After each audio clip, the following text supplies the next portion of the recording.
Во ова издание, дали и колку амбициозната економска агенда на новоизбраниот претседател Џо Бајден би можела да се соочи со пречки во политички поделен конгрес. Несогласувањата во врска со правата за рибарење може да минираат секаков трговски договор за Брекзит. Што е во залог? Последици. Се поголем број луѓе во светот страдаат од пандемичен замор. Ке ви кажем, останете со нас. Добро вечер од Вашингтон, ова е News Flash, јас сум Јане Бојаджиевски.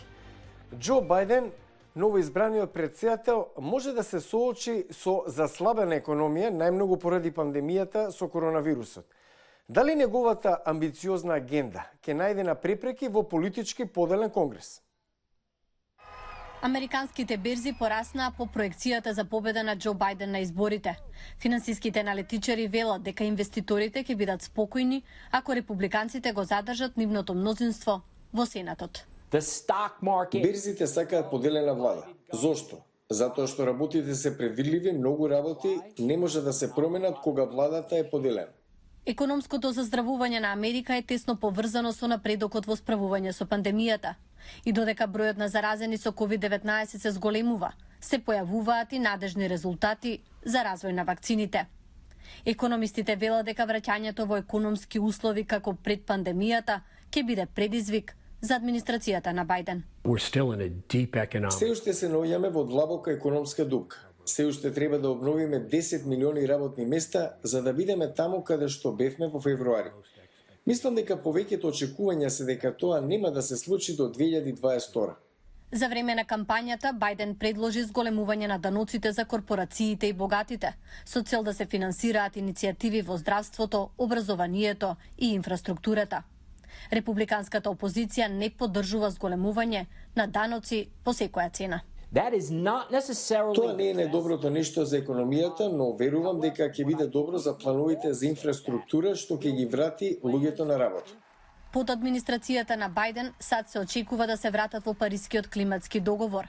Бајден вети револуција за чиста енергија, што ќе ја стави државата на пат кон нула емисија на јаглерод до 2050 година. Ако се направи веднаш, мислам дека би можеле да видиме одредени проблеми во економијата, бидејќи нафтената индустрија влијае врз се. САД не треба да заостануваат. Ние треба да бидеме во позиција да го предводиме развојот на технологијата во светот и да инвестираме во трансформација на економијата. Среде лошите економски времиња, некои гледаат светла економска иднина. Ерата на откритија не е завршена. Како што се развива технологијата, ќе видиме раст на економските сектори, како и развој, како што сега не можеме да замислиме. На почетокот, Бајден веројатно ќе се фокусира на економските стимулативни мерки. Пред пандемијата, Америка уживаше во економска експанзија, што траеше една деценија, со раст на платите и историски ниска стапка на невработеност. Разговорите меѓу Европската Унија и Велика Британија за трговскиот договор завршуваат до крајот на годинава. Меѓутоа, што е во залог? Хенри Рижвел има детали за предизвиците. Двостраната размена меѓу Британија и Европската Унија изнесува 885 милијарди долари годишно. Рибата сочинува помалку од 1% од таа трговија. Но несогласувањата во врска со правата за рибарење може да минираат секаков трговски договор. Британија сака да ја преземе контролата врз нејзините води и да ограничи пристап за странски бродови. Тоа би било погубно за европските рибарски флоти. Ако не можеме да ловиме риба во британските води, нема да постои белгиски риболов, затоа што 80, понекогаш 90% од времето белгиските бродови ловат во британските води. Може да изгледа како Британија е во предност, но има голем услов.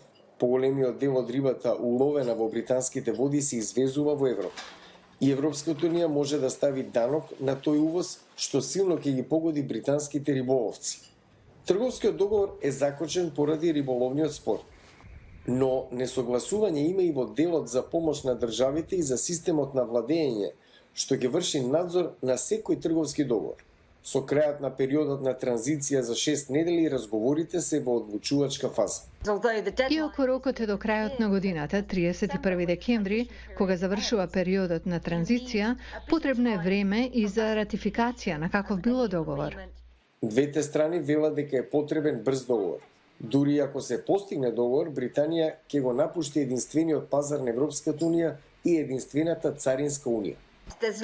Многу нешто ќе се промени на 1 јануари, со или без договор.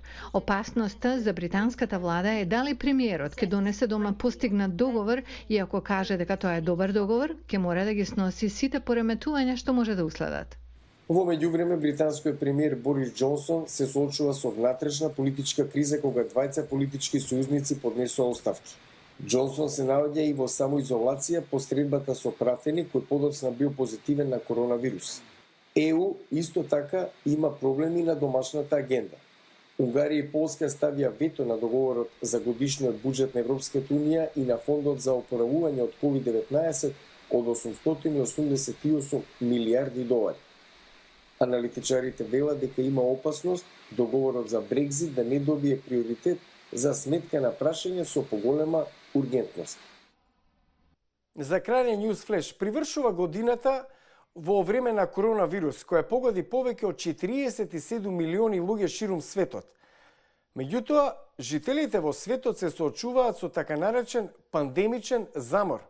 Керол Пирсон објаснува за што станува збор. Низ цел свет, луѓето се уморни од пандемијата, уморни од носење маски, уморни од практикување социјална дистанца. Здравствените работници се исто така уморни. Крајно загрижени сме за влијанието врз менталното здравје на медицинските сестри. Медицинските сестри и другиот персонал остануваат со оние кои умираат кога никој друг не може. Многу е тешко да гледате кога некој умира пред ваши очи. Здравствените работници работат долги часови од почетокот на пандемијата, кога луѓето го бодреа нивното херојство. Сега има нов бран. Со продолжувањето на пандемијата се потешко е практикувањето на безбедносните навики. Тоа од причина што со текот на времето се навикнуваме на заканата и нивото на стрес се намалува, така што е нормално да нема толкова предпазливост. Но важно е да се запомни дека ако ние си даваме одмор од безбедносните мерки, COVID-19 не паузира. Продолжува да ги инфицира луѓето во продавниците или на демонстрации. COVID-19 не знае за каузи и не познава партиски определби. Светската здравствена организација ги поттикнува глобалните лидери да покажат дека разбираат ништо минуваат луѓето. Доктор Нгози Езика е главен лекар во сојузната држава Илиноис. Разбирам дека пандемскиот замор ги зафаќа сите. Луѓето се уморни од неможноста да ги видат своите семејства. Се е променето, како работиме, како се забавуваме. И сурова реалност е дека по сите жртви што ги правиме, нема догледен крај. Дури и со вакцина на хоризонтот, експертите велат дека единствен начин за борба против пандемскиот замор е да се издржи. Јас тоа го викам имање волја. Волја да се прават непријатни работи, зашто вреди да се прават и тие може да не заштитат нас и другите кои ни значат. Експертите препорачуваат мерките за безбедност, како миењето раце, да го направиме навика. Луѓето исто така може да го намалат ризикот додека прават нешто што го сакаат. Најдете нова маска, нешто што ве возбудува, нова активност со социјалното дистанцирање. Наоѓањето нешто ново е начин да го возбудите умот. Тоа е начин за надминување на замореноста. Експертите велат дека ако се побара од луѓето да бидат дел од решението, тие повеќе ќе соработуваат. Се покажало точно при други пандемии кои биле надминати. Може да успее и со оваа. И еден ден пандемијата ќе заврши. Тука е крајот на News Flash на Гласот на Америка на македонски. Јас сум Јане Бојаджиевски од Вашингтон. Следете не преку социјалните медиуми, посетете гласнамерика.com. Пријатна вечер. Се гледаме.